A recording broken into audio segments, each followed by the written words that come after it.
All right, thanks for tuning in today. So, for today, I want to talk about PMS because so many women suffer with PMS. So, PMS, the way I'm describing it, is basically any symptom that you have before your period. So, symptoms that are associated with your cycle. So, even starting in our teenage years, we can have symptoms before a period. Often they're present when we're in our 20s, sometimes our 30s. You can even start to get PMS in your 40s. Maybe you've never had it, then you had kids, and then you start to get PMS. So it's not something that you may always suffer with, but you might go through phases of your life where it kind of shows up in different ways. So I want to just address today the question, why do I have it? What's it all about? And what can I do about it? So for those of you that don't know me, I'm an integrative medical doctor. I'm an expert in women's health. I work with bioidentical hormones, natural hormone balancing, so you can read about me there if you don't already know me. So speaking about PMS, we're going to talk about some of the causes, but first let's just talk about symptoms, okay? So like I said, anything that you feel every month before your period, I would call some type of premenstrual symptom.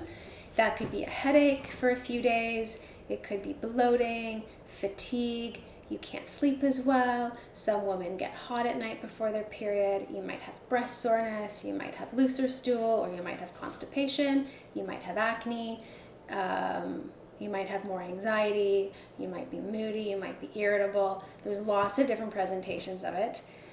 And it's happening because it's very simple to think of it this way. I like to make things really simple. Before your period, your hormones are changing. In fact, all month long, your hormones are changing, right? But before your period specifically, there's supposed to be an ideal balance of estrogen and progesterone. And that happens about 1 week before your period is usually when we measure your hormones to assess for this balance. But we know that estrogen and progesterone have to be in a certain balance for us to feel good. If we have either too little progesterone or too much estrogen, this may show up as PMS. And in almost any form of premenstrual syndrome, if you optimize how the body is processing estrogen and you optimize that progesterone and you work in both of those ways, you can restore balance. And you can do this all naturally. You don't need drugs to do this in most cases. So what we want to do is ideally we'd measure your hormones a week before your period, but you actually need to do special tests to do that. Like the regular blood work will not always pick this up. So I use the Dutch test in my practice, which is a dried urine test about a week before your period, and it measures your urinary hormones, and you can often see whether you've got too much estrogen relative to progesterone or whether you have too little progesterone. So you can measure this stuff and then you can treat accordingly, but it's also safe to proceed with natural treatments without measuring. Let's say you don't have access to these tests. Because the way that we help support your estrogen and promote progesterone, generally speaking, you can't really hurt yourself by doing that. Even if you didn't really need that specific supplement, it won't cause harm. So, but again, everything that I'm saying here, you should run by your practitioners, your healthcare practitioners, your naturopath, integrative medical doctors, just to see if it's right for you. So causes of PMS, number one, we've got the estrogen factors, which means your estrogen level. Is it crazy high off the charts like it is for so many women? Is it high relative to your progesterone? Are you having gastrointestinal issues that are making it hard for your body to push out the excess estrogen? That can cause a bit of excess estrogen. We can have excess estrogen if we have endometriosis or adenomyosis. Those are issues where you have extra tissue in the body, extra uterine tissue in the body. That can create more estrogen. We can also have a lot of estrogen if we're exposed to a lot of xenoestrogens, which are chemicals in the environment that mimic estrogen. Those are things found in plastics, pesticides, and just environmental chemicals. So that's why it's really good to drink from glass containers, glass bottles, store your food in glass containers. minimize chemical exposure, use all natural skin products on your body, because a lot of the products we put on our body can be estrogen mimickers and behave like estrogen in the body. So those are some of the factors that can affect estrogen. I think there's a lot more, but those are some of the main ones. And we're going to talk in a minute about what you can do about that. Progesterone factors, well, we want to make sure you have enough progesterone. Reasons why women often don't produce enough progesterone to balance their estrogen would be because they're under a lot of stress. When we're under stress, all the progesterone that we make, our body's like wanting to take that and turn it into cortisol, which is for survival. So often stress is a big reason why progesterone's low. It can also be low for genetic reasons and for other reasons, but usually it's stress and aging. Our ovaries just don't produce as much progesterone with each cycle. And again, we'll talk about what to do about that on the next slide. What else did I want to say about that? Yeah, so the estrogen and progesterone, in many cases, both of these can be stress related. And who's not under stress these days, right? We're going through a global pandemic right now. I don't know what time it is you're watching this video, but it's been ongoing for a while, so that's a huge stress on people. And often, a lot of my patients tell me that when they are going through stress, their periods change. That's when they have a heavier period, or that's when they start to notice PMS. So everything's related. There's also adrenal factors that affect your hormones. So underlying these progesterone and estrogen production issues that our bodies are making these hormones all the time, underlying that is the adrenal glands, which are our stress hormones. So the adrenals sit right above our kidneys. They make cortisol, which helps you with survival.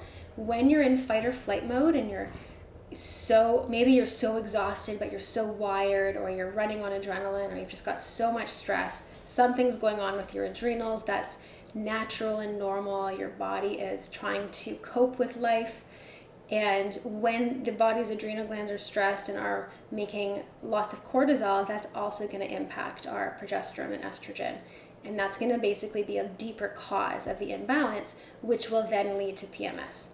I do find a lot that when the adrenals are under stress, women get really irritated and frustrated and snappy and depressed and just annoyed easily. And many women experience this before their period, but some women experience this all month long also, just because of their adrenal hormones, because they're under stress. The solution is to help resolve the stress in your life, somehow change your life so that you're not under as much stress, or change your mental attitude about things. Another thing that can cause PMS is even deeper than those hormones that I just talked about. It's our environment around us. It's all the stuff we're exposed to on a day-to-day basis. It's, the pesticides, the herbicides, stuff that you're exposed to without your control. You go to a park to go for a walk, you're exposed to the pesticides they just put on the grass. The foods we eat might have chemicals. There might be mold in the environment. You might have eaten some food that had parasites and picked up a low-grade parasite infection that's not being diagnosed. All of these things are often living in our bodies without our awareness, and they're draining our resources. They're making your liver work harder, your adrenals work harder. They're just making everything stressed, and that also can manifest as PMS. So why is there PMS? So many reasons. There's the hormonals, and then there's even the deeper reasons for why the hormones are affected. And sometimes when you clear up some of these deeper reasons, like you do a bit of a detox, or you get rid of the mold in your environment, you treat the parasites, you pull out some chemicals with taking certain supplements, that can also have a really positive impact on your adrenals and your estrogen and progesterone balance. So how do we resolve PMS? So first of all, we want to help with the estrogen piece. And I think I mentioned, like on the other slide, that you can start to avoid some of these chemicals in the world. So you can start using all natural makeup, avoid the xenoestrogens in your life, cut out plastics, use glass. Just avoid as many chemical exposures as you can. Just so you know, even air freshener is a chemical exposure. Even if we go to fill up our car with gas and put it in the tank, smelling that is a chemical exposure. So we want to be aware of these things.